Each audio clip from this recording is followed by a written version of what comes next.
Hey guys, welcome back to my channel. My name is Mike. You guys are rocking with me on Mike's Intellectual Corner. On today's episode, we are diving into the rise and fall of Germany by Burning for Breakfast. Without further ado, though, we're just gonna go right into it. So let's go and go. Before Germany, there was a Prussia and Austria and 37 small independent German countries. Napoleon had left Europe in an awful mess, so when he lost, the victorious met in Vienna to fix the borders that he'd thrown all into disarray. This Congress of Vienna wasn't a punishment like a certain treaty a century later would be to Germany, but instead to re-stabilise the continent once more by drawing out the spheres of influence, balancing enemies and allies with and against each other. And this worked, for a while.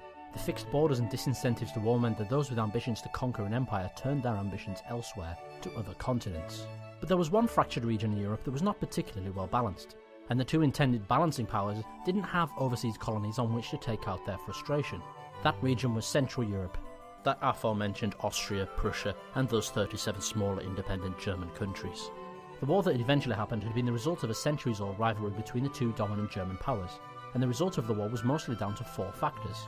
So if you haven't noticed yet, I feel like 1850 Europe was pretty damn confusing, to say the least. You know what I'm saying? It was kind of ridiculous how confusing it was. Mostly down to four factors: the existing political order, Central European geography, the Enlightenment, and Italy.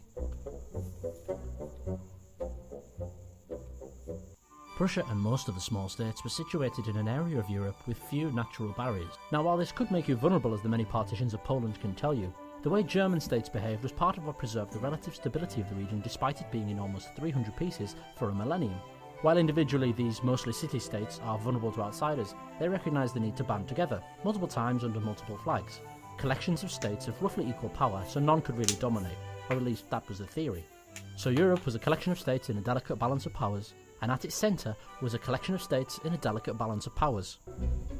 Yeah, so as I said before, very complicated. And it's crazy too, because growing up in like the 90s, I could have swore that Europe was already complicated enough with, so all the stuff going on with the Kosovo situation going on, the collapse of the USSR, and all this other stuff, like the Czechoslovakia breaking up into the Czech and Slovakia. Like, it's just all these different crazy things, but then you go back another 100 years and, it's almost like you ain't never seen nothing yet, because it's really complicated back then. In geopolitics, geography is everything. That's rivers, mountains, oceans, terrain, and where your borders lie in relation. Austria was a southeast-facing country with the majority of its land in that direction from Vienna. The branches of the Danube flowed through Austria away from traditional German lands. The Alps and Carpathians mostly protected the core from invaders, but they also isolated Austria from its interests in the north and the west, and its territories on the other side of the mountains. Contrast Prussia, a country wealthy with natural riverine connection, and none of those pesky major mountain ranges separating the political core from its wealthy and industrious region in the west. And as well as those rivers, Prussia also had a better artificial network. Modern canals had arrived with the Industrial Revolution, and together with the smaller states, Prussia had a national railway network before its major neighbours had even connected two cities. Austria was excluded from all of this because of its geography. These networks initially implied Prussia as the leader of Germany and isolated Austria. Germany was integrated culturally, economically, militarily and bureaucratically around Berlin. And while Prussia was in the process of connecting, Austria was dividing. Yeah, we can kind of see why Prussia became such, obviously conquered its smaller neighbors and became, formed the German Empire. At the end of it, we can see why it was so easy, really. The Enlightenment was the culmination of a philosophical revolution that led in part to the idea of self-determination. With failures of political and economic systems across the continent, the traditional order had been collapsing piece by piece, and in its place, new schools of thought were to arise. Here's an example of how a pre-Enlightenment country worked.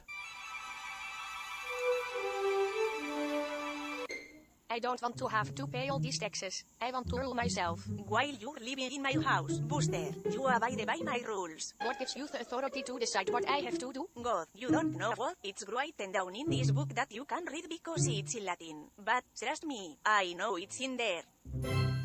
One socio-political philosophical revolution later, and people broke those rules, and the Bible was translated anyway. People could now directly read the Word of God and interpret it in their own way, which led to an explosion in different schools of thought and churches. The Catholic Church was no longer all-powerful, and the Word of God was no longer simply what you were told. People could think for themselves, and now they could rule themselves. And then later the French and American revolutions were all about self-determination and religion in government. Now let's look back at these 37 smaller independent German nations. In all of this furore, wasn't it just time for the region to unify? But around which of the two strong German powers would it be? Prussia or Austria? Let's compare. Prussia had great water and rail connections with the region. With Prussia they shared a single common language. They were majority ethnic German, and Prussia had one of the strongest armies on the continent. Austria, however, was on the other side of the mountains, had 100 billion different languages across its territory, was rebellious and fragile from top to bottom, and was a country out of time. I mean, Austria would still end up trying to, obviously take control of that. Not to mention, I think what he was, wasn't Austria in control of the Holy Roman Empire for, I think, all the way up until Napoleon, if I'm not mistaken. But obviously they would still try even before Napoleon with the 7 Years' War, and that just did not work out either. But yeah, so there's been a few different tries, but it just each time does not work out. It was a country out of time. In fact, Austria was lucky to still exist as a multinational country after the Congress of Vienna. Most other new and reformed countries had abandoned the because God says so form of government and graduated to the nation-state self-determinism model. But not Austria. She married her way to the top, merging royal families and lands to build this empire. And she wanted to keep it all after the Congress, and that she did. However, the Czechs, Slovaks, Polish, Hungarians, Slovenians, Italians, Serbians, Croatians, Bosnians, Ukrainians and Romanians in her empire had different ideas that came from the Reformation and the Enlightenment. Ironically, one of the last places to unify in this period under the idea of the self-determined nation-state was perhaps the seat of philosophical thought in Europe, Italy. Yeah, and pre-1870s Italy, I feel like it's just like pre-1870s Germany, where it's all kind of broken up. And they're about to have this one force come in and just conquer everything and unify everything. Italy. 1866. Those Austrian lands that I mentioned earlier were on the other side of the Alps. Yeah, some of those were filled with Italians. That's a group of people who were currently warring their way across southern Europe, unifying under their flag. And Austria was in the way. They fought 3 wars to unify their lands under the because we said so kind of government. The first war didn't change much. The second war was a mild victory for Italy. The third war, however, came with incredible timing and was incredibly devastating to the future of Austria. The sweet relationship between Austria and Hungary that had worked for so long was souring. A series of wars of independence had to be managed, and worst of all, Hungary itself was in revolt. Prussia, seeing a rising power in the south and the potential downfall of a rival for the German leadership, decided that they might as well consolidate their problems into one easily repayable continental war. Austria was in no shape to lead anything by the end of the war. Not the German Confederation, not Germany, and by this point not even Austria. Hungarians made themselves equal in the empire, which now went by a different name. The kingdom and lands represented in the Imperial Council and the lands of the Holy Hungarian Crown of St. Stephen, or as we know it today, Austria-Hungary. Yeah, could you guys imagine living back in these times and, just trying to travel from one spot of the country or one spot of the continent to another, and you have to deal with not only disease, wars, different types of governments, and everything else. It's almost kind of like living in a Thunderdome if you think about it. Like, it is kind of crazy to live in pre-modern time Europe. Austria-Hungary. Prussia easily scooped the remains of German Europe, and with a victory over France in yet another war, they declared the birth of the German Empire in the Palace of Versailles, the French seat of power. At this point, what couldn't Prussia do? Austria-Hungary was a shambles on a rapid descent in power and wealth. It was an absolute tinderbox ready to ignite at the flick of a trigger. World War I. And despite for some reason allying with Austria-Hungary, the pair nearly steamrolled all of Europe fueled by German industry. For the second time in half a century, Germany capitalised over the internal volatility of a neighbouring country to make significant territorial gains, making it as far as 1,500 kilometres from Berlin, and essentially winning in the east, making all of these gains real and official, at least for a few months. One Treaty of Versailles, one demilitarisation, one hyperinflation, billions in reparations, one Great Depression, 2 decades of economic and social turmoil, and still, again, the country was nearly able to steamroll Europe a second time in the 20th century. And then, one demilitarisation. And I didn't mean to laugh at that. It's just, it's a little funny because it's like a broken record, you know what I'm saying? And it literally almost happened, like, I don't know. It's just kind of funny, just because the broken record. Demilitarisation, one partial deindustrialisation, several occupations, one Cold War partition, half a century of separation, and then finally unification.